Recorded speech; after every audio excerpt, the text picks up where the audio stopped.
Welcome everyone, my name is Luca and this is my good friend Marco. Hey, welcome! You are about to form a new random access memory. And today's memory is about economy versus environment. What's your take? Today I prepared a list of questions that we are gonna ask during the video.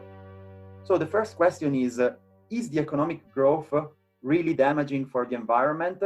The second is, what is the concept of degrowth, which is a sort of shrink, let's say?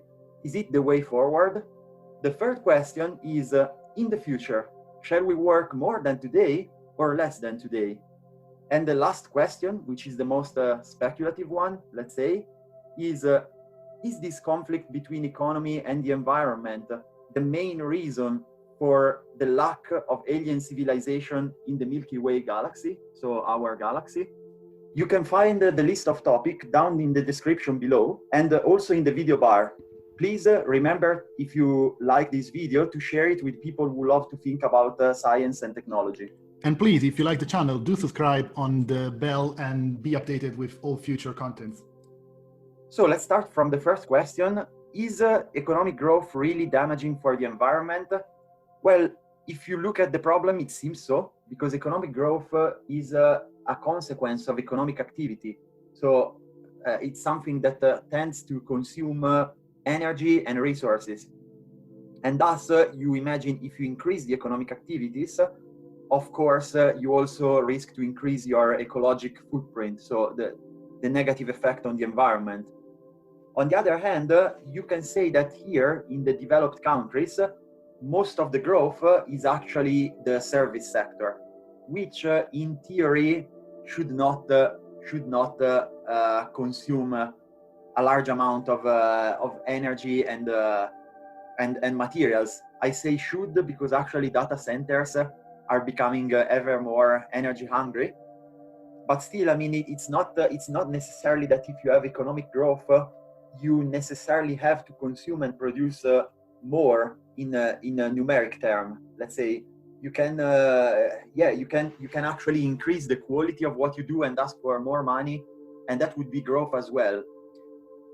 For me, the real place where consumption of energy and resources is strongly linked with growth is from poor countries.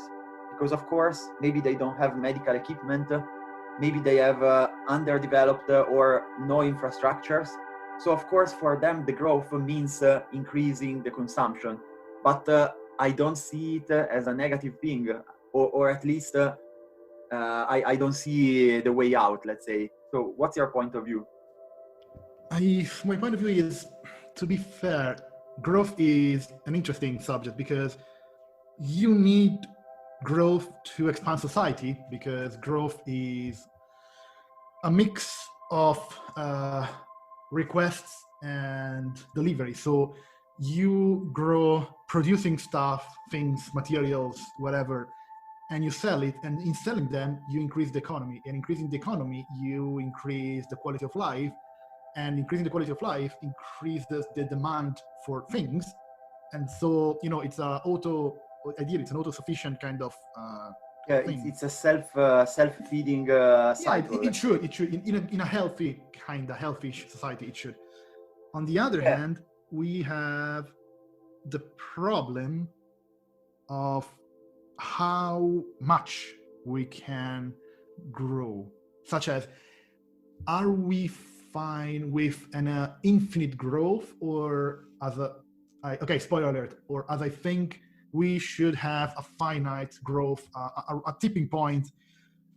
When we reach it, we start to think on how to make things better, or we reevaluate stuff. Because at the end of the day, for example, think about Greta Thunberg, for example. She's complaining about infinite economical growth, and I don't kind of agree with a lot of things she says because of ideology reasons, whatever. But on this one, I agree. We can't have an infinite growth because that's kind of impossible. Yeah, you're really nailing the problem. I mean, from my perspective, it's not necessarily true. So we could have an infinite growth. For example, I give you an example. We shift a large part of our economy and of our life into form of artificial or alternate reality, or like, I don't know, for me, the space of what technology can do in terms of increased efficiency. For example, if you go from a field to a greenhouse, let's say, if you make a greenhouse that has the same area of a field, of course, this greenhouse, it's a form of growth, respect the field, because you need a larger investment and your output will be much larger. So you actually earn much more with that. So it's growth, but it turns out that you use much less water, much less pesticides, much less fertilizers, and so on. Of course, you have to produce the greenhouse itself, you know, which is made with materials. But if you use like some sort of biologic plastic, like some bio-derived plastic, and some, let's say, the structure is made with some sort of laminar bamboo, let's say, like you can do it in a way where you can have an output that is order of magnitude what we have now, with potentially less impact. And this is only in the real world. Like if you add the virtual world, it's even more, like you even have more possibilities, let's say. You kind of touch an interesting point here with, you know, biomaterials and such. This year has been shit, right? But one thing that was interesting for me was pollution has reached an interesting point where, for example, you see in Venice, you could see, you know, what was under the water in Venice. In Lombardy, for example, the quality of the air got a lot better, but not entirely. There were still parts that were there. So in one hand, you can see that we are producing a lot of things that are harmful to us in the growth as well. And on the other hand, you can see that we can grow, but with more eco-friendly production. It's not easy because, you know, we moved from, for example, carbon and in the industrial area, for example, we moved from heating in a very, very destructive way with a new one that it's potentially, you know, solar panel provided or stuff. So we are kind of moving towards a clearer and better energy production. Although I would say that when we use nuclear energy, that would be even better for environment's sake and what's not. But or at least not necessarily bad. Not bad. Let's say it would not go into the negative side. It would be at least on the neutral side of things, which is better than nothing. But yes, we may have another phase of growth, but I guess we need to be smarter and clearer and cleaner. As a closing statement, I would like to say that Elon Musk, the other person in our thumbnail, let's say, want us to become a multi-planetary economy. So he wants us to have a basis on Moon and on Mars. And I think that if we do that, actually our GDP growth would be just unbelievable, like just mind-blowing. We will become orders of magnitude bigger in terms of economy than what we are now, let's say. So let's go for the second question. What is the concept of degrowth? It's like shrinking. It's not growth, but it's degrowth. Is it the way forward? Actually, there are some economists and some academics who basically argue that we should not look at the GDP as a parameter, that we should not aim for a growth of the GDP. We should aim for a shrink of the GDP, and we should aim basically for the growth of other parameters, other indicators, for example, like the level of happiness or the child mortality and so on. And they think that now we really should shrink our economy, that this is the way forward. And I tend to disagree with this view, because also in this case, it sounds a little bit ideologic for me.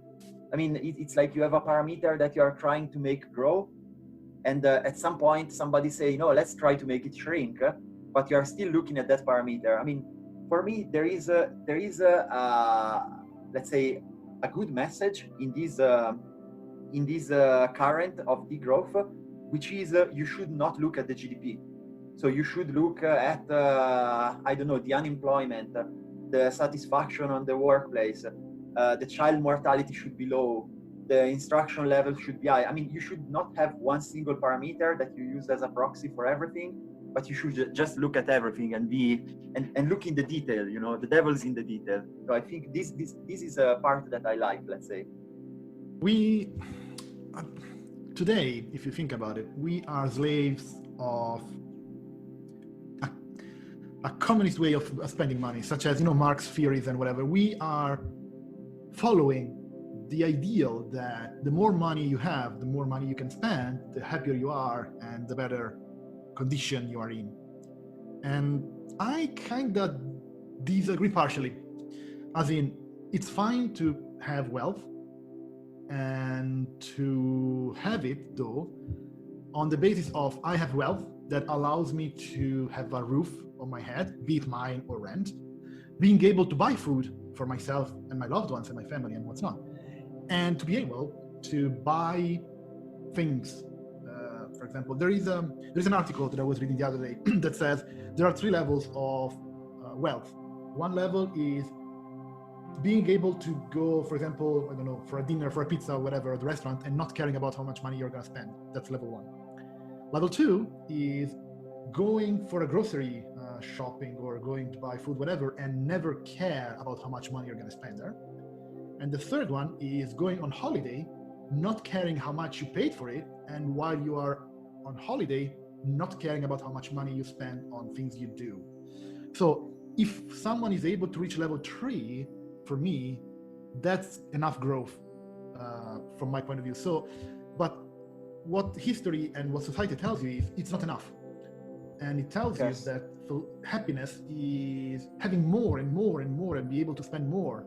So I don't know, I kind of think that happiness, not as in a perpetual state of mind, but as a goal, and health and happiness and you know, being okay is more important than infinite growth and spending money on what's not. Yeah, I think you touch in a very interesting point, because I have the sensation that your third level of growth is, from our point of view, what we would call a post-scarcity civilization. So if you are in a civilization where everyone can afford to travel, so to go into holiday without thinking how much they spend, it's actually post-scarcity from our perspective. But we should also remember that our own life is a post-scarcity compared to a person living 100 or 150 years ago. Because for them, they basically didn't have any holiday, and they basically wake up every day and wait for somebody to give them a job and their job security. They had also a different prospect in life, such as today, when you're 50, 60, even 70, you're kind of still young. If you think about 100, 200 years ago, 35, 40 was kind of senior, almost old age. So there's also how much wealth and growth you can enjoy before you die and go whatever you go after that, whatever. Yeah, if you die, because if you are uploaded on a virtual reality machine, let's say if you are uploaded, if you become a brain in a jar, you know, a brain in a vat, then you don't die anymore. So it completely lose every meaning. Like if you are 70 or 800 years old, it doesn't make any difference actually. And in that point, I mean, if you are in a reality that is virtual, you are by definition post-scarcity, because you can just... You raise the question here, actually a stupid question or not, depends. But if we are able to transfer our person and live forever, how that's gonna impact growth? As in, we now are in a society that defines growth because people are born, they produce, and they die. And then new people replace old ones and such and such. But if there is no such cycle, how growth is going to be impacted? Yeah, I think we will start to really grow in terms of number. I mean, instead of you know, like right now the human population, it's supposed to peak at around between 9 and 11 billion. Why are we peaking? Because we kind of somehow reach the carrying capacity of Earth with our current technology, and it's really difficult to improve that number. But of course, we are past it. We are past what Earth can provide us. Yeah, we are also past it. That's the point. I mean, it's really difficult to grow in terms of our numbers right now.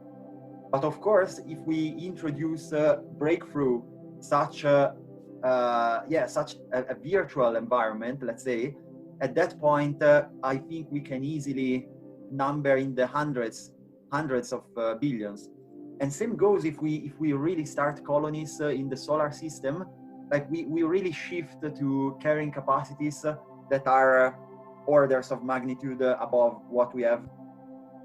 So we go now to the third question, which is in the future, shall we work more than we do today, or shall we work less?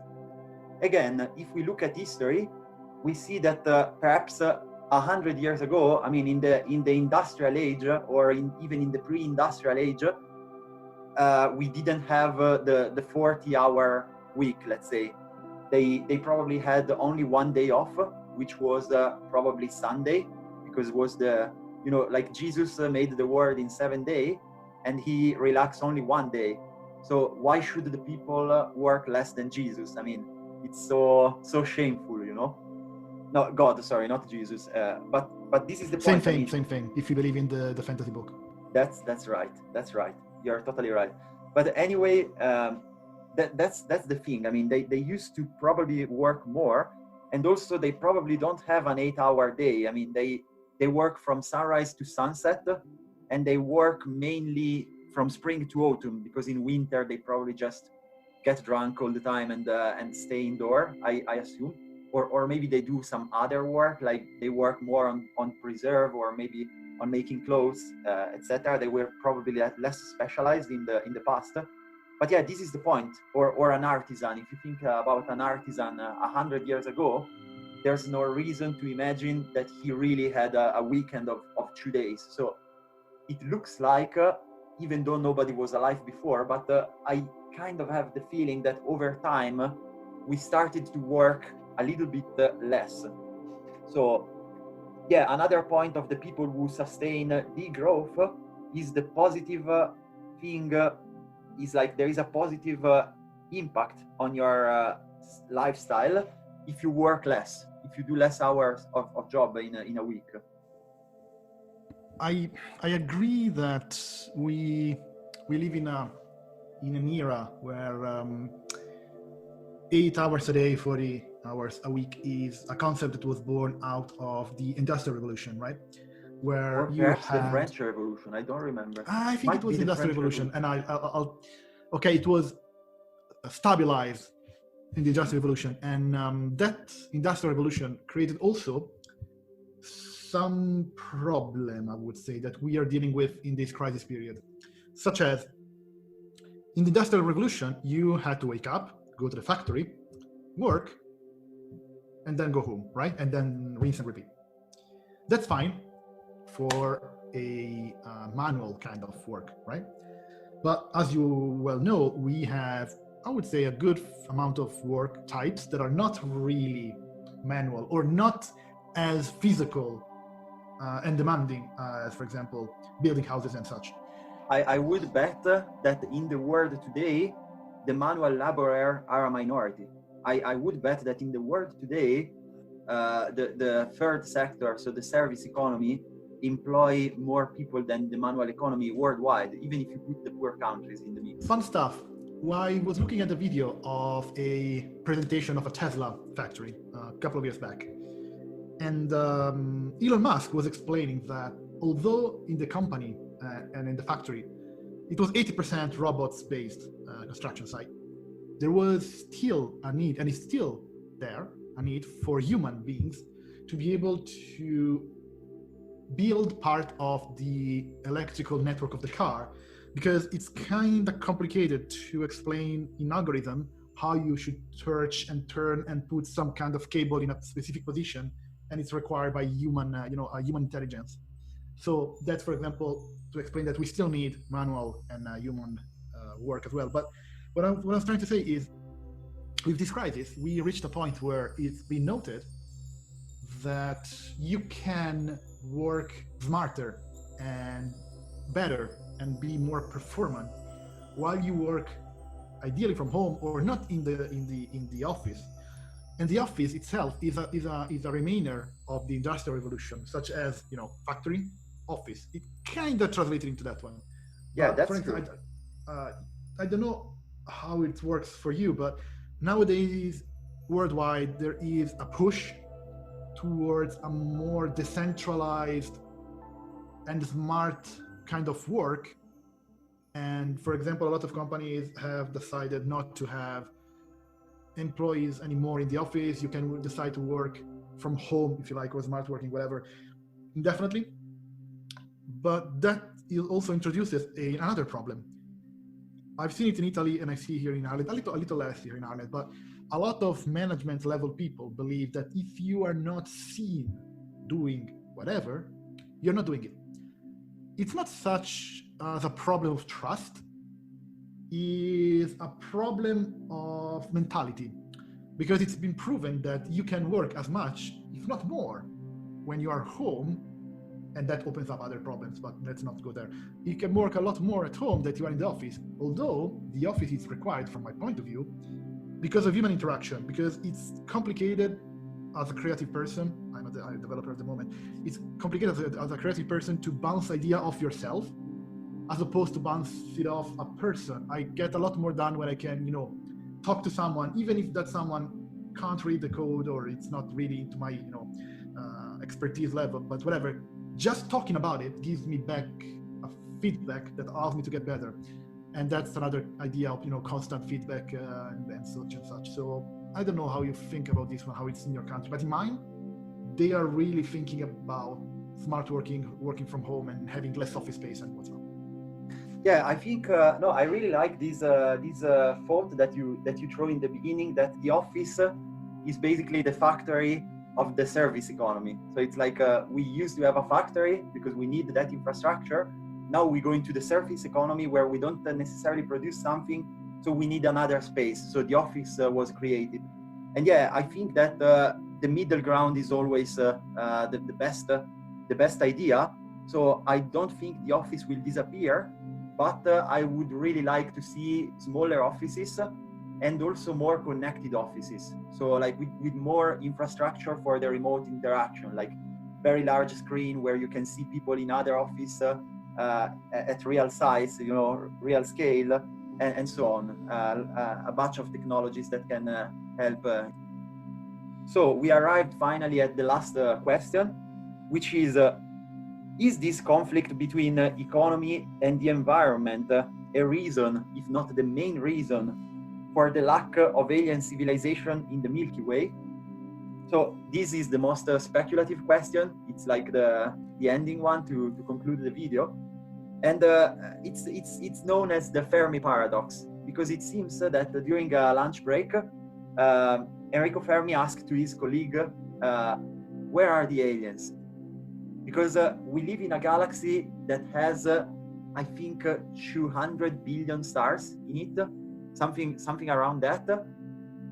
So it seems kind of unlikely that we are the only technological civilization in the Milky Way.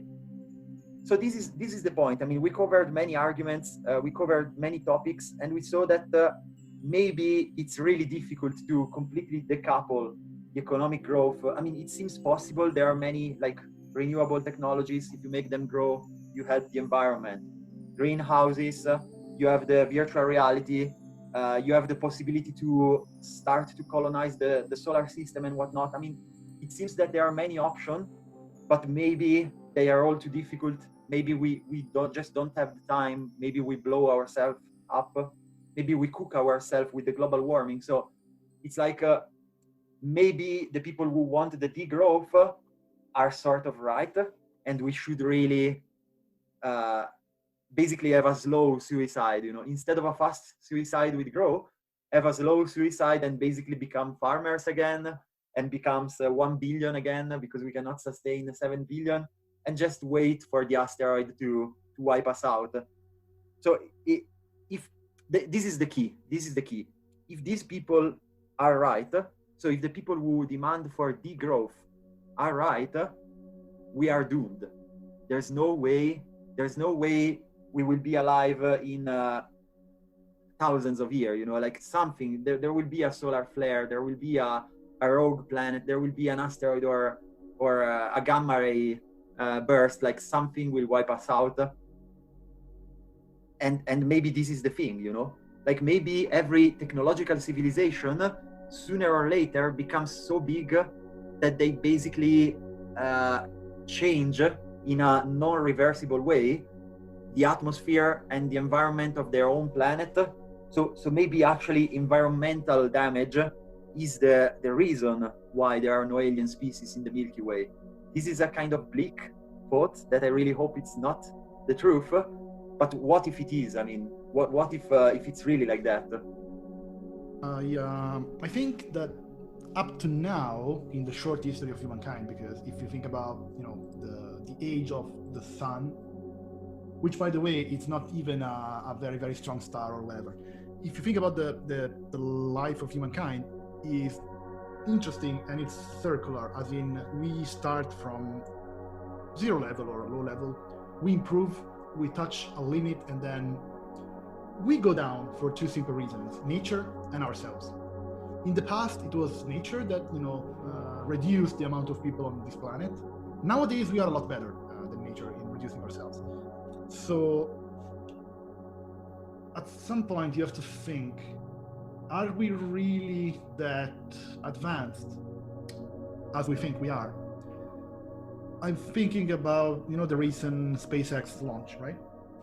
At the end of the day, we are still using old technology. We just proved that it's possible to land something that you can reuse.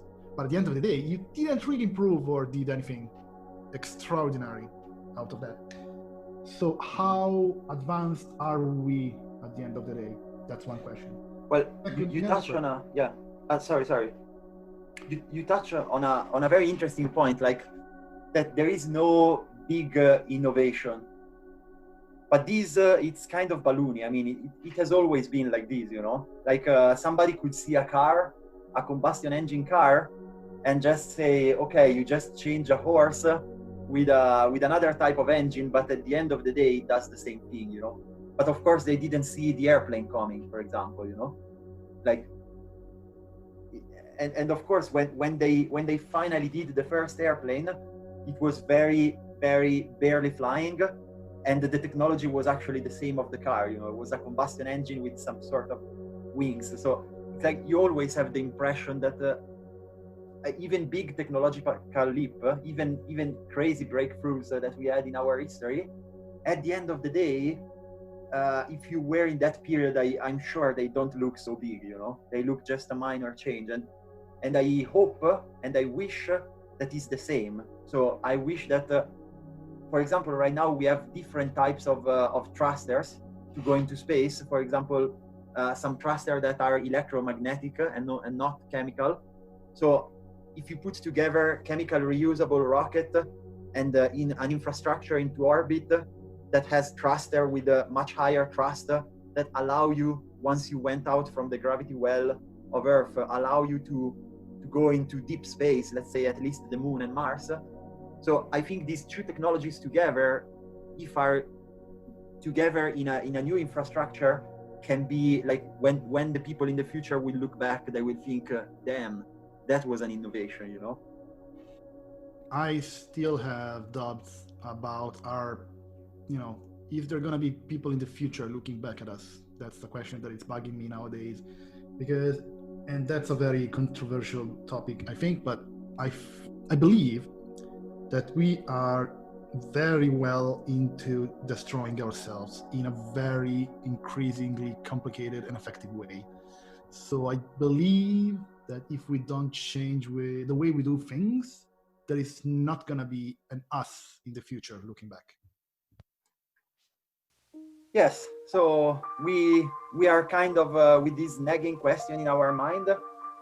Are we becoming the first multiplanetary and possibly multistellar species in the Milky Way galaxy?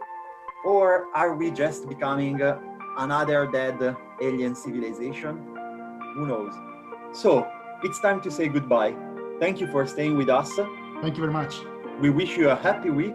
And to see you next week with a new random access memory. Stay fast and safe.